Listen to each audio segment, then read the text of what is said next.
আপনার মাল দালালরা কিনে নিচ্ছে, আপনাকে টাকা দিচ্ছে না চাষিদের। 2010-এ যখন আমরা ছিলাম না, কেন্দ্রীয় সরকার গাদা গাদা সারের দাম বাড়িয়ে দিয়েছিল। যে সারটার দাম ছিল 4000 টাকা টন, তাকে করে দিয়েছে প্রায় 17,000 টাকা।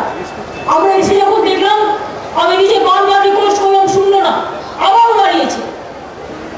আর বড় বড় কথা, এদের চিহ্নিত করুন, কোন রকম সমর্থন দেবেন না। যারা সারের দাম বাড়ায়, যারা কেরোসিনের দাম বাড়ায়, যারা ডিজেলের দাম বাড়ায়, যারা কয়লার দাম বাড়ায়, যারা মানুষের ঘরে আনন্দ কেড়ে নেয়, নো কম্প্রোমাইজ। বাংলা একা লড়ছে না, বাংলার সাথে এসে লক্ষ কোটি মানুষ করছে। আর আপনার ওরা এলপিজি বলতে সাবসিডি দিই, সাবসিডিটা কার থেকে দেওয়া হয়? এখান থেকে তো ট্যাক্স তুলে জনগণের থেকে। বুঝে নিন ভালো করে, অনেকে বড় বড় কথা বলছে, কোথায় পাবো টাকা? তো আমাদের টাকা কাটছো কেন বাবা?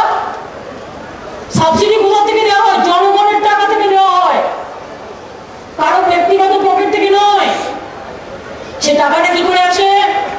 Service tax, income tax, customs tax, infrastructure tax. এই ট্যাক্সগুলো আপনারাও সকলে দেন, যে যেটার অধিকারী। সেই টাকাগুলো সেন্ট্রাল গভর্নমেন্ট একা নিয়ে চলে যায়। সেই টাকাগুলো থেকেই সাবসিডি দেওয়া হয় গরিব মানুষদের জন্য। তাই যতদিন বাঁচবো মানুষের স্বার্থে লড়াই করব, মা মাটি মানুষের জন্য লড়াই করব।